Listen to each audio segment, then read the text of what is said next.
क्या है? Example number 1 है Newton's law of motion, SC. Verma book से। ठीक है, तो एग्जाम्पल नंबर 1 में कह रहा है body of mass m is suspended by two string making an angle alpha and beta with the horizontal, find the tension in the strings. कह रहा है कि एक ब्लॉक है, ये एक सीलिंग से दो स्ट्रिंग के द्वारा लटकाया गया है।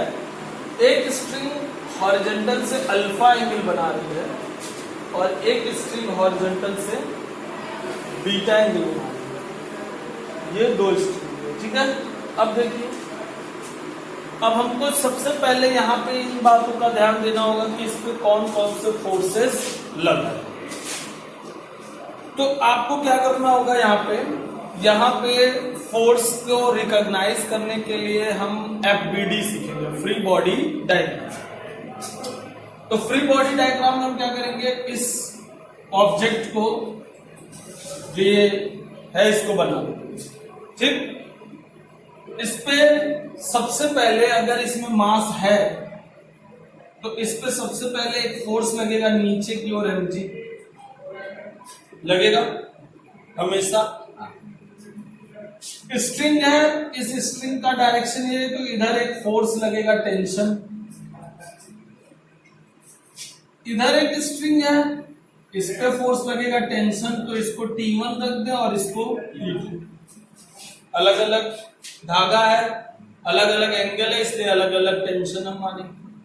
सेम एंगल होता, सेम साइज होता धागे का तो सेम टेंशन मान सकते थे, लेकिन जितने धागे अलग अलग होंगे सबका टेंशन अलग अलग माना जाए। अब यहाँ पे एंगल अल्फा है, तो अगर मैं इस T को दो हिस्से में ब्रेक करूं तो मुझे यहां क्या मिलेगा, T1 cos अल्फा और इधर T1 sin अल्फा। इसी तरह इस T2 को करूंगा तो इधर T2 cos बीटा, क्योंकि बीटा एंगल है, और यहां पे T2 sin बीटा। बात समझ में आई? जब भी कोई वेक्टर x में होता है तो हम क्या करते हैं, उसको रिजॉल्व नहीं करते हैं। y में होता है तो रिजॉल्व नहीं करते हैं, लेकिन किसी एंगल पे होता है तो हम उसको क्या करते हैं, रिजॉल्व करते हैं। अब ये ब्लॉक जो है वो चल तो रहा नहीं है, बताइए चल रहा है क्या, रुका है। रुके होने से क्या पता चलता है कि उस पे सारे फोर्सेस जो लग रहे हैं वो इक्विलिब्रियम में है। बताइए, मतलब x डायरेक्शन का सारा फोर्स 0 होगा और y डायरेक्शन का भी सारा फोर्स 0 होगा। तो x डायरेक्शन में आपको इधर मिल रहा है T1 cos अल्फा और इधर मिल रहा है T2 cos बीटा, यानी इधर वाला फोर्स उधर वाले फोर्स के बराबर होगा। क्यों बराबर है? क्योंकि ना तो ब्लॉक इधर चल रहा है ना तो ब्लॉक उधर चल रहा है, नेट फोर्स 0 है, तो इधर वाला फोर्स उधर वाले फोर्स के बराबर होगा। तो हमको मिल गया T2 cos beta is equal to T1 cos alpha. हमको एक इक्वेशन मिल गया, बताइए। अच्छा, अब ऊपर वाला फोर्स बराबर नीचे वाला फोर्स होगा, नहीं होगा? होगा। तो ऊपर वाला फोर्स हो गया T2 sin beta T1 sin alpha is equal to. अब मुझे बताइए, आपको दो इक्वेशन मिल गया, दो अननोन है, m तो आपका नोन है, g नोन है, अल्फा गिवन है, बीटा गिवन है, अननोन सिर्फ क्या है, T1 और T2। तो आपको दो इक्वेशन मिल गया, तो आप सोल्यूशन बना सकते हैं, कोई डाउट नहीं। अब यहां से हम क्या करेंगे, T2 की वैल्यू लिख देंगे T1 cos अल्फा कौन cos बीटा, यहाँ पुट कर देंगे, तो हमको क्या मिल जाएगा, T1 मिल जाएगा, और T1 की वैल्यू T2 cos बीटा कौन cos अल्फा यहाँ रख देंगे, तो हमको T2 मिल जाएगा। सोल्यूशन समझ में आया? कोई दिक्कत नहीं ना, हो जाएगा सोल्यूशन। ठीक है, अब देखिए एग्जाम्पल नंबर 2 में दिया हुआ है two bodies of masses m1 and m2 are connecting by a light string going over a smooth light pulley at the end of an incline. The mass m1 lies on the incline and m2 hangs vertically. The system is at rest. Then find the angle of the incline and the force exerted by incline on the body of mass m1. Incline किसको बोलते हैं? Incline बोलते हैं ढलान को, ठीक है ना। अब ये ऐसे है, ये आपका इंक्लाइन हो गया, थीटा मान लिया, ठीक। इस पे एक मास है m1, ये धागा है, ये मासलेस पुली है। पुली कैसी है? मासलेस माना जा रहा है, बस वो घूमने का काम है। और एक मास है m2 ऐसे वर्टिकली लटका हुआ है। अब हमको ये बता रहा है कि ये रुका हुआ है, क्या है? ये सिस्टम रुका हुआ है, ये ना तो इधर भाग रहा है, इसको ऊपर नहीं खींच रहा है, और ना ही ये इधर जा रहा है, इसको ऊपर नहीं खींच रहा। और यहाँ पे अभी इस चैप्टर में हम एस.सी. वर्मा के chapter number 5 Newton's law of motion में हम लोग फ्रिक्शन को डिस्कस नहीं करते हैं। जितने भी सरफेस है सब क्या है? फ्रिक्शन लेस है, स्मूथ है, ठीक है। अगला चैप्टर है फ्रिक्शन, उसमें हम फ्रिक्शन को डिस्कस करेंगे। अब यहाँ पे आपके पास 1 2 3 बॉडीज हैं, 3 बॉडीज हैं, तीनों का हम एफबीडी बनाएंगे, ठीक है। तो इस बॉडी को आप ध्यान से देखिए, इस बॉडी को आप ध्यान से देखेंगे तो इस बॉडी का शेप ऐसे है, बताइए। इस पे डायरेक्शन नीचे mg लगेगा, mg तो हमेशा नीचे ही लगेगा, बताइए। मोशन इसमें, इस वाले ब्लॉक के लिए मोशन होता तो किधर होता? इधर होता या इधर होता है? तो हम मोशन के डायरेक्शन में ही सबको ब्रेक करेंगे, ठीक है। हमेशा जब हम फोर्स वाले चैप्टर में फोर्स को रिजॉल्व करेंगे तो हमारी कोशिश क्या रहेगी कि हम सारे फोर्सेस को किस में रिजॉल्व करें? उनके मोशन के डायरेक्शन में और उसके परपेंडिकुलर डायरेक्शन, ठीक है। अब इस पे एक धागे का टेंशन भी लगेगा, बोलो। और अगर तुम किसी चीज पे कोई चीज रखते हो तो एक्शन का रिएक्शन भी मिलता है, तो नॉर्मल फोर्स भी लगेगा इस पे नॉर्मल फोर्स कौन लगाएगा? ये बड़ा वाला। कि अगर जैसे हमने हाथ पे इसको रख लिया तो हमारा हाथ इस पे नॉर्मल फोर्स लगाएगा ना, और हमने क्या बताया था आपको?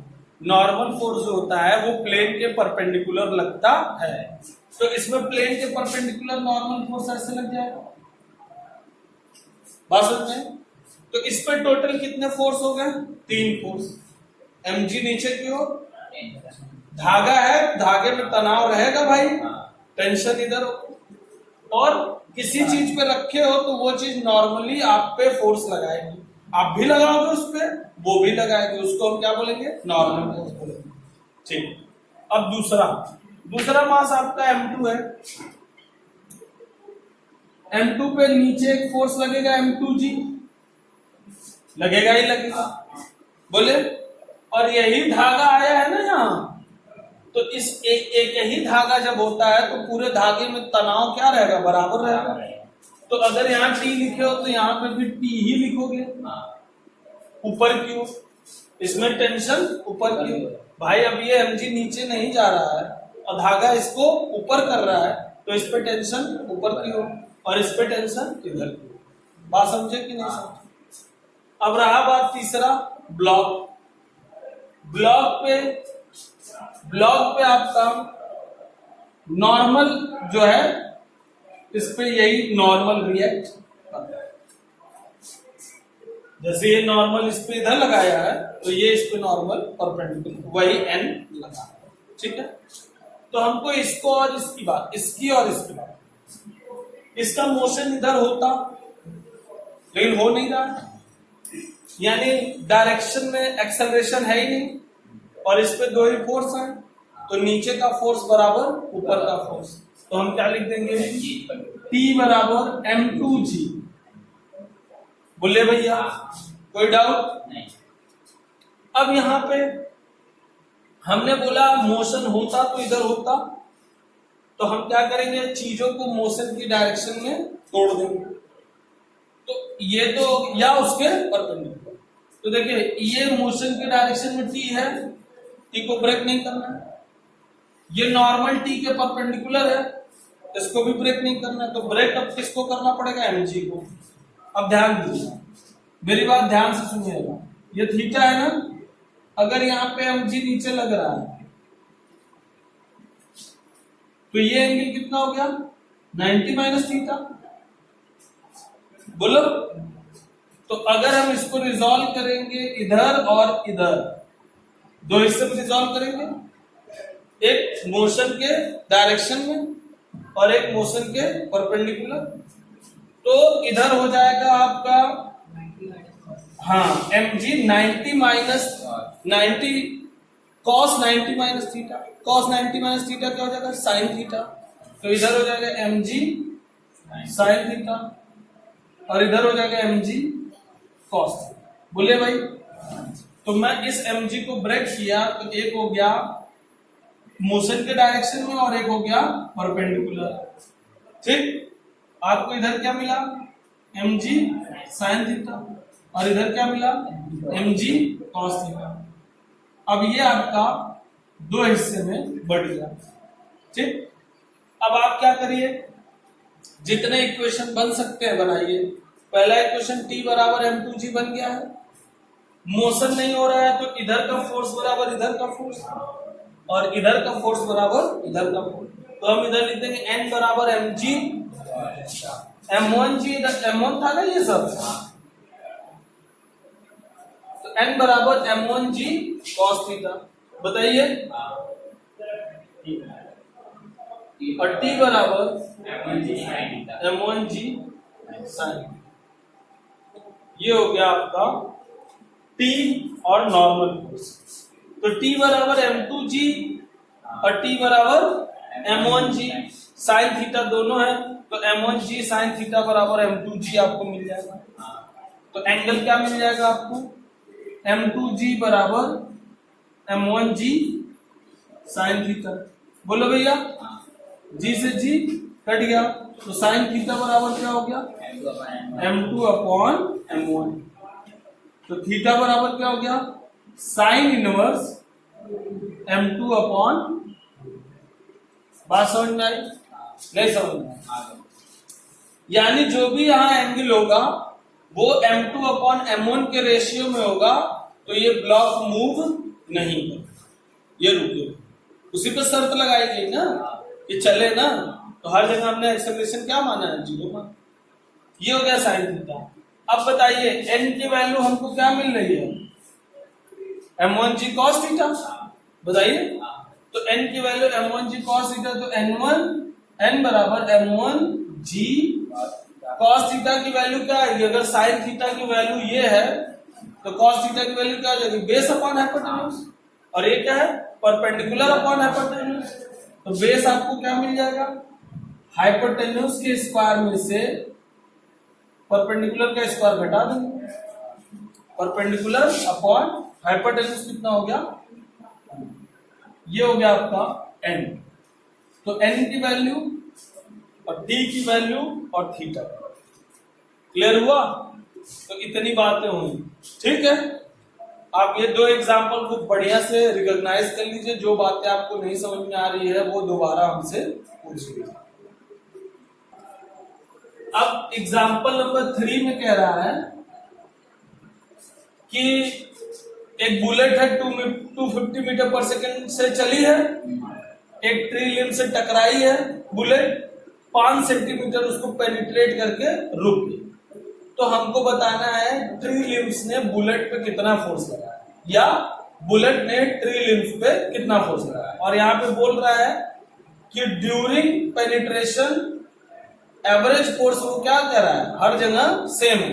तो हमको फोर्स बताना है, तो फोर्स बताने के लिए हमको क्या चाहिए होता है, m और a चाहिए होता है। बताइए, m आपका 10 ग्राम है, तो kg में बदलेंगे तो 10/1000। बताइए, और अब हमको एक्सेलरेशन मिल जाएगा। तो एक्सेलरेशन मिलने के लिए हम यहाँ पे पिछले चैप्टर का फॉर्मूला लगाएंगे, v square is equal to u square plus 2as। v square 0 हो गया, u स्क्वायर 250 का स्क्वायर हो गया, 2a आपको बताना है और s आपका हो गया 0.5। ठीक है, तो आपको मिला a बराबर -250 इंटू 250 अपॉन 0.1। बताइए, अरे भाई 2 का मल्टीप्लाई कर देंगे 0.1 आ जाएगा। ये हो जाएगा 25 इंटू 25 हो जाएगा 625 00 00 और नीचे 0.1 है तो 0.1 को हटाएंगे तो 10 से मल्टीप्लाई करेंगे तो एक और से होता है। नेगेटिव किस लिए आ रहा है? क्योंकि डी एक्सेलरेशन हुआ, पहले वेलोसिटी 250 थी और फाइनली क्या हो गया 0 हो गया। ठीक है ना, अब आप फोर्स निकालेंगे, फोर्स यहाँ पे m दिया हुआ है, a से मल्टीप्लाई कर दीजिए 625 000 000 एलिमिनेट हो गया 6250 न्यूटन 6250। यही फोर्स ट्री लिम्स बुलेट पे लगाएगा और जब ट्री लिम्स बुलेट पे लगाएगा तो बुलेट भी ट्री लिम्स पे इतना ही फोर्स लगाएगा। बात समझ में आई? कोई डाउट? चलिए आगे देखिए, 4 नंबर एग्जांपल में कह रहा है the force on A particle of mass 10 g is 10 ग्राम के मास पे फोर्स लग रहा है। 10 ग्राम के मास पे जो फोर्स लग रहा है m बराबर 10 ग्राम, जो फोर्स लग रहा है वो फोर्स है 10I प्लस 5g। जो फोर्स लग रहा है वो है 10I प्लस 5g। अब ये बताइए, इस फोर्स का x में कंपोनेंट 10 है और y में कंपोनेंट 5 है। चलिए, it start from rest, what should be it position at a time t is equal to 5। कह रहा है t is equal to 5 second पे इसकी पोजीशन क्या होगी, मतलब x में कितना दूर गया रहेगा और y में कितना दूर। तो हम x को अलग ट्रीट करेंगे, y को अलग ट्रीट करेंगे, तो हम ax निकालेंगे, एक्सेलरेशन इन x डायरेक्शन और acceleration in y direction. x direction के एक्सेलरेशन के लिए f अपॉन m, तो 10 को क्या लिखेंगे 10 अपॉन 1000 लिखेंगे ना, बोलो। तो ये कट जाएगा, क्या मिलेगा आपको 1000 मीटर पर सेकेंड स्क्वायर। बोलो, y के डायरेक्शन में 5 अपॉन 10 अपॉन 1000 कितना जाएगा 500 मीटर पर सेकेंड स्क्वायर। ये x डायरेक्शन में एक्सेलरेशन होगी और ये y डायरेक्शन। बोले, अब हम क्या करेंगे, x डायरेक्शन में पोजीशन मिलेगा ut plus half at square. बोलो, x डायरेक्शन में ut 0 मिलेगा क्या हाफ, a हो गया 1000 और t हो गया 25, 5 5 जा 25। बोले, यहां पे हो जाएगा 12.5 का 1000 से मल्टीप्लाई करेंगे तो आपको मिलेगा 12500 12500 मीटर। y डायरेक्शन में क्या मिलेगा आपको ut 0 हाफ, a मिलेगा 500 और t स्क्वायर 25। बोले, सही है? 25 बचे 125 बटा 2 कितना मिल गया 6 2 5 0। सही है? तो x में चला कितना 12500 और y में चला कितना 6250। तो हम क्या लिखेंगे इसका डिस्प्लेसमेंट वेक्टर 12500 i और 6250। ठीक है, और नेट डिस्प्लेसमेंट पूछेगा तो क्या करेंगे √x² प्लस y²। याद है ना, रिजल्टेंट निकालना। तो बात समझ में आई? तो देखा आपने पूरा पूरा, आप अगले चैप्टर में पहुंचे हैं, फोर्स में पहुंचे हैं, मोशन भी आ गया, मोशन इन प्लेन भी आ गया, वेक्टर भी आ गया, है ना। तो पीछे की सारी चीजें आपको क्या होनी चाहिए, खूब बढ़िया से क्लियर होनी चाहिए। तो ये 4 नंबर तक एग्जाम्पल आज की क्लास में हमने आपको बताया है, और आपको एक्सरसाइज में 8 नंबर तक क्वेश्चन करके आना है। ठीक है, आज के लिए